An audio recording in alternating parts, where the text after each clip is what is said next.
Kumusta mga kasaliksik? Ang Dark Eagle ay isang makabagong sandata na ngayon pa lamang unti-unting nauunawaan ng publiko. Ngunit ang potensyal nitong baguhin ang anyo ng modernong digmaan ay hindi na mapapabulaanan. Kilala rin ito bilang Long Range Hypersonic Weapon o LRHW, isang non-nuclear missile na hindi lang basta mabilis. Ito ay nakakakilabot sa bilis. Ayon sa mga ulat, ang missile na ito ay kayang umabot ng bilis na Mach 17, na mas mabilis pa sa anumang armas na ginagamit sa kasalukuyang arsenal ng militar ng Estados Unidos.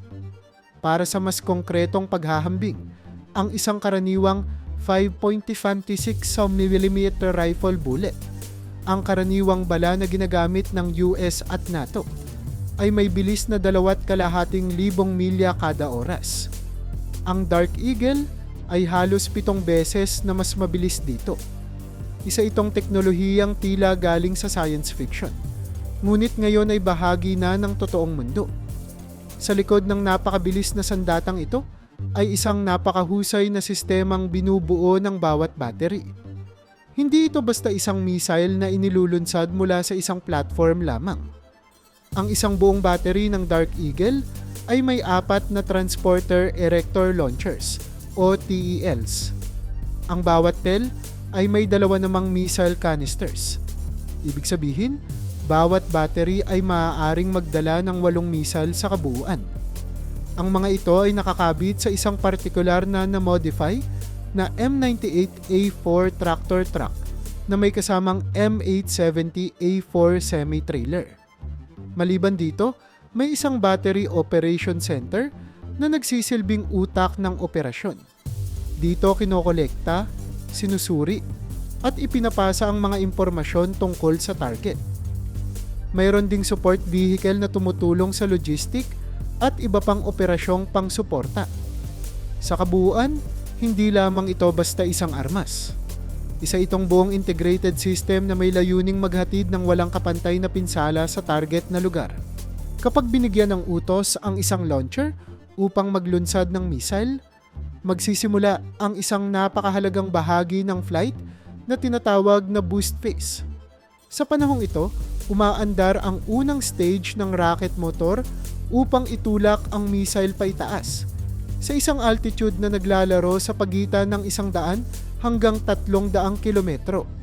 Sa puntong ito, nalalampasan na ng missile ang tinatawag na Kármán line, ang theoretical na hangganan ng Earth's atmosphere at outer space. Ibig sabihin, ang missile ay literal na naroroon na sa kalawakan. Ngunit hindi lamang ito basta tumataas. Sa tulong ng tinatawag na thrust vector control, ang direksyon ng missile ay kayang kontrolin habang ito ay nasa ere. Ang teknolohiyang ito ay nagpapahintulot sa aktwal na dulo ng missile na kumilos upang baguhin ang kurso habang lumilipad. Isang bagay na mahalaga para sa katumpakan ng pag-atake at para sa pag-iwas sa mga interceptor systems ng kalaban. Pagkatapos ng boost phase, ay darating ang pinakamatinding bahagi ng missile. Ang mismong katawan ng paghahatid ng pinsala, ang tinatawag na Common Hypersonic Glide Body o CHGB. Ang CHGB ay hindi tulad ng karaniwang missile warhead na may lamang eksplosibo. Sa halip, wala itong anumang pampasabog. Ang tanging gamit nito ay kinetic energy. Ang mismong bilis at bigat nito ang ginagamit upang lipulin ang target. Bumababa ito mula sa daan-daang kilometro sa kalawakan na may bilis na hindi kayang sabayan ng anumang kasalukuyang air defense system. Dahil dito, kahit hindi ito may explosive payload, ang epekto ng tama nito ay maaaring katumbas o higit pa sa isang missile na may pampasabog. Ngunit upang magawa ito, ang katawan ng CHGB ay kailangang makaligtas sa sobrang init ng re-entry sa atmosphere. Sa bilis nitong Mach 17, habang bumabagsak pabalik sa Earth, ang temperatura na kanyang nararanasan ay maaaring umabot sa 3,000 degrees Fahrenheit. Init na kayang tunawi ng kahit anong karaniwang metal. Dahil dito, ang CHGB ay gawa sa espesyal na heat-resistant ceramics, gaya ng zirconium diboride at hafnium diboride, mga materyales na may natutunaw na punto na higit pa sa 3,500 degrees. Bukod sa bilis, may isa pang dahilan kung bakit ang Dark Eagle ay napakahirap mapatigil: ang kanyang kakayahang umiwas sa interception. Habang bumababa ang CHGB mula sa kalawakan, hindi ito dumadaan sa isang predictable na arc tulad ng mga tradisyonal na ballistic missile. Sa halip, ito ay kayang magbago-bago ng altitude, lumihis sa kaliwa o kanan, at magzigzag sa ere. Ang ganitong klase ng galaw ay ginagawang napakahirap para sa kahit anong radar o tracking system na tukuyin kung saan ito tutungo. Ang anumang air defense na sumusubok na salubungin ito ay mahihirapang makakuha ng accurate targeting data dahil ang trajectory nito ay laging nagbabago. Sa mga huling segundo ng pag-atake, ang tinatawag na terminal phase, ang CHGB ay bumababa sa isang near vertical dive diretso sa target na walang panahon para makaiwas o makapagtanggol ang kalaban. Sa kabuuan, ang Dark Eagle ay hindi lang isang bagong missile. Isa itong pambihirang halimbawa ng teknolohiya ng digmaan sa ika-21 siglo. Isang sandata na gumagamit ng dalisay na bilis, mataas na altitude, advanced na materyales, at matalinong disenyo upang maging halos imposible itong labanan. Sa panahon kung saan ang bilis at presisyon ang nagiging batayan ng panalo sa isang laban, ang pagkakaroon ng ganitong uri ng sandata ay isang napakalaking bentahe para sa sinumang bansa. Ang tanong na lamang ay, handa na ba ang mundo sa pagdating ng ganitong uri ng digmaan?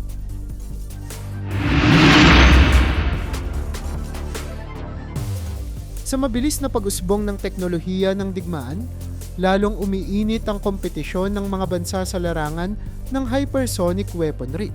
At sa harap ng banta mula sa lumalawak na impluwensyang militar ng China, hindi nag-aksaya ng panahon ang Estados Unidos upang bumuo ng sagot. Dito pumapasok ang Dark Eagle, ang pinaka-advanced na long-range hypersonic missile system ng Amerika. Isa itong makapangyarihang non-nuclear weapon na idinisenyo hindi lamang bilang deterrent, kundi bilang konkretong tugon sa tumitinding arsenal ng China, partikular na sa kanilang DF-17 at DF-26 missiles. Ang mga Chinese missiles na ito ay may kakayahang magdala ng parehong conventional at nuclear payloads at binansagan na rin bilang Guam Killer at Carrier Killer dahil sa lawak ng kanilang naaabot at potensyal na pinsala. Sa madaling salita, seryosong banta ito sa mga pangunahing base militar ng Amerika sa Indo-Pacific. Ang pangamba sa mga ganitong klase ng sandata ay hindi walang basehan. Ang People's Liberation Army, PLA, ng China ay kasalukuyang may pinakamalaking missile arsenal sa buong mundo. Sa kanilang inventaryo ay matatagpuan ang humigit kumulang 100 at 70 intercontinental ballistic missiles, 2,050 hypersonic missiles, at higit sa 1,000 na short-range ballistic at cruise missiles. Ang mas nakababahala pa rito ay ang estratehikong pagkakadeploy ng mga sandatang ito.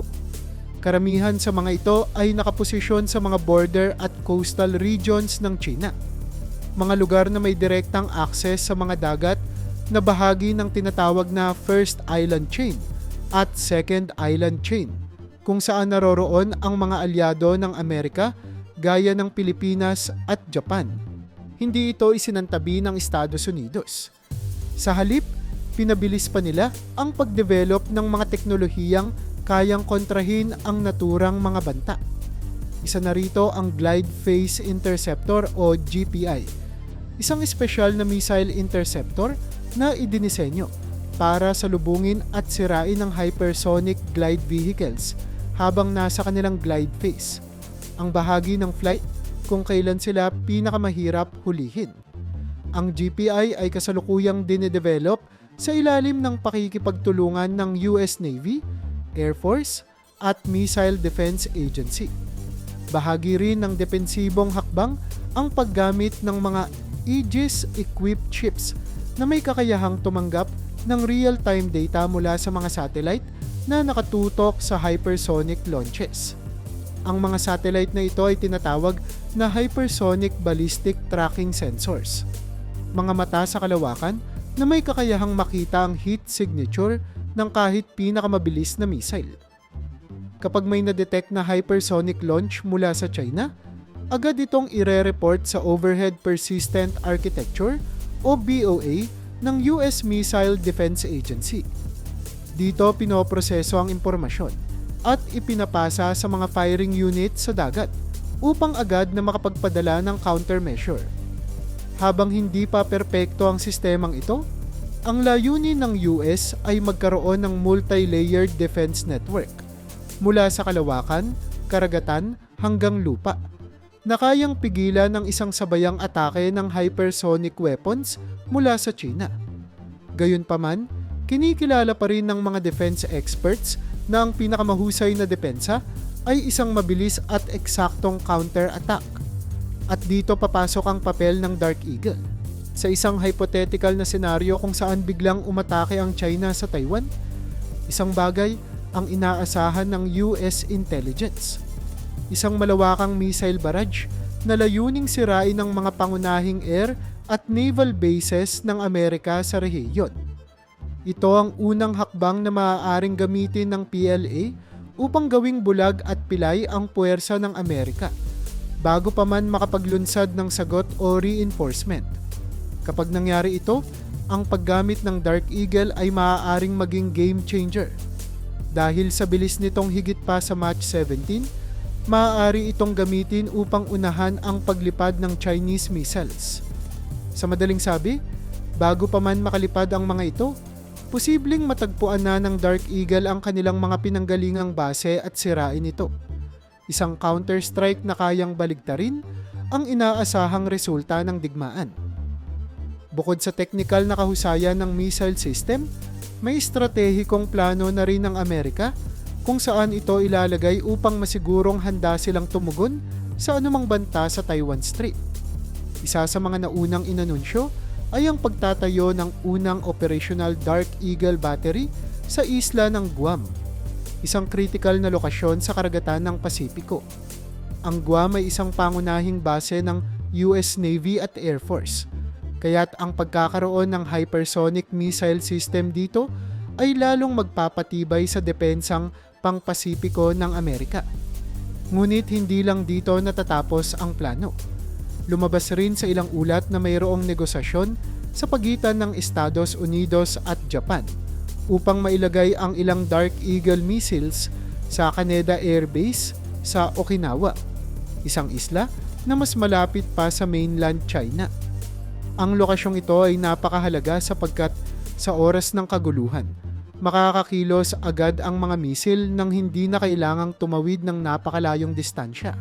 Sa kombinasyon ng teknikal na abilidad, bilis ng deployment, at estratehikong lokasyon, unti-unti nang nilalatagan ng Amerika ang kanilang sagot sa isang posibleng digmaang pinangungunahan ng mga missile.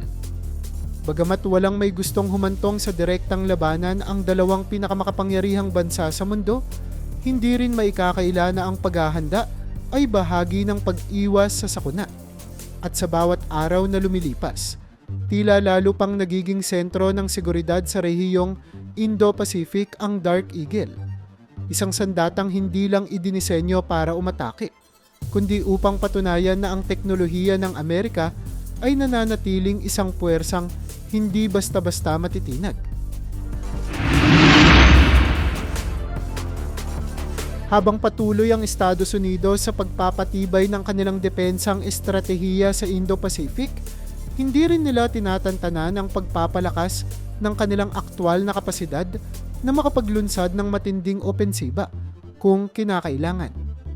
Sa kasalukuyan, nakalatag na ang plano ng US Army na bumili ng 64 na Dark Eagle missiles. 48 sa mga ito ay operational, habang 18 naman ang ilalaan para sa pagsusubok at pag-aaral. Sa panig naman ng US Navy, planong armasan ng 12 Dark Eagle missiles ang bawat Zumwalt-class destroyer, mga barkong dinisenyo para sa stealth at long-range precision attack. Samantalang ilalagay rin ang hindi pa tinutukoy na bilang ng mga missiles sa mga Virginia-class submarines. Ang ganitong distribusyon ay malinaw na bahagi ng isang mas malawak na estratehiya. Ilunsad ang mga missiles mula sa iba't ibang environment, lupa, dagat, at ilalim ng dagat, upang mahirapang hulaan at harangin ng kalaban ang pinanggagalingan ng atake. Hindi lamang sa dami umiikot ang lakas ng Dark Eagle, kundi sa paraan ng paggamit nito sa aktwal na labanan. May dalawang pangunahing estilo ng operasyon na tinutukoy ng militar para sa mga sandatang ito. Una ay ang tinatawag na Volley Strike, isang uri ng sabayang atake kung saan maramihang Dark Eagle missiles ang sabay-sabay na ilulunsad para lipulin ng mga critical na base ng kalaban, gaya ng mga pinaglalagyan ng DF-17 missiles sa silangang China.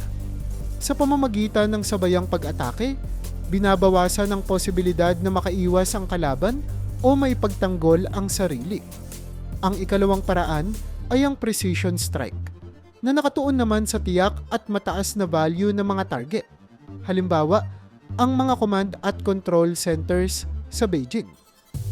Ang precision strike ay nagpapakita ng kakayahan ng Dark Eagle na magsagawa ng surgical level attack, isang galaw na hindi nangangailangan ng nuclear warhead, ngunit may kakayahang guluhin ang buong command hierarchy ng kalaban sa isang iglap. Isa sa mga kinikilalang lokasyon na may napakahalagang papel sa estratehikong deployment ng Dark Eagle ay ang Okinawa, Japan. Mula rito, kayang makalipad ang missile patungong Beijing sa loob lamang ng 8 minuto. Ang ganitong bilis ng atake ay nagbibigay ng napakalaking bentahe sa Amerika kung sakaling magkaroon ng biglaang pag-atake o kaguluhan sa rehiyon. Isipin na lang, sa loob ng mas maikling panahon kaysa sa isang karaniwang lunch break, maaari nang makaranas ang isang buong command structure ng Chinese military ng seryosong pagkalito, disorganisasyon, at kawalan ng direksyon. Sa isang sistemang tulad ng China na nakaangkla sa Central Command, ang pagkawala ng malinaw na utos at koordinasyon ay maaaring magdulot ng domino effect ng kabiguan sa kabuuan ng operasyon nila. Bukod pa sa bilis, isa sa mga dahilan kung bakit tinuturing na napaka-epektibo ang Dark Eagle ay ang natatangi nitong kakayahang magdala ng kinetic destruction. Isang paraan ng pag-atake na hindi umaasa sa pampasabog, kundi sa mismong bilis at enerhiya ng misil. Kapag bumaba ito mula sa kalawakan sa bilis na lampas Mach 17, ang epekto ng tama nito ay maaaring ikumpara sa isang high explosive warhead kahit wala itong aktwal na explosive charge. Dahil dito, nagiging mas mahirap rin itong hulaan ng kalaban dahil hindi ito umaasa sa karaniwang explosive signature na madaling matukoy ng sensors. Samahan pa ito ng kakayahang umiwas sa interception sa pamamagitan ng zigzag maneuvers at pagbabago ng altitude habang nasa glide phase. At ang resulta ay isang sandatang halos imposibleng patamaan o salubungin ng anumang existing air defense system. Sa mas malawak na konteksto ng pandaigdigang seguridad, ang ganitong klase ng missile ay hindi lamang para sa pagpapakita ng lakas. Isa rin itong potensyal na tagapigil sa isang napakalaking digmaan. Ayon sa mga ulat, layunin ng China na sakupin ng Taiwan bago sumapit ang taong 2027. Sa kanilang plano, inaasahang maglulunsad sila ng isang malawakang amphibious invasion na may tinatayang 75,000 tropa na itatapon sa unang araw pa lamang ng opensiba. Sa loob ng sumunod na linggo, maaaring pumalo sa 400,000 karagdagang tropa at kagamitan ang dumating upang tiyaking matatag ang kanilang kontrol sa isla. Ngunit kung magiging aktibo ang presensya ng Dark Eagle missiles sa mga base, gaya ng Okinawa at Guam, malaki ang posibilidad na maagapan ito ng Estados Unidos at Taiwan. Bago pa man makalapit sa dalampasigan ang mga barko ng China, maaaring napinsala na ang kanilang mga launching facilities, logistics hubs, at command centers. Ang ganitong senaryo ay hindi katang-isip lamang. Isa ito sa mga pinakapinag-aralang posibilidad sa mga think tank at defense institutions sa buong mundo. Hindi lihim ang determinasyon ng China sa pag-angkin ng Taiwan bilang bahagi ng kanilang teritoryo, at hindi rin lihim ang pangamba ng mga karatig bansa at ng Estados Unidos sa posibleng pag-igting ng tensyon sa rehiyon. Sa ganitong kalagayan, ang Dark Eagle ay hindi lamang isang bagong missile system.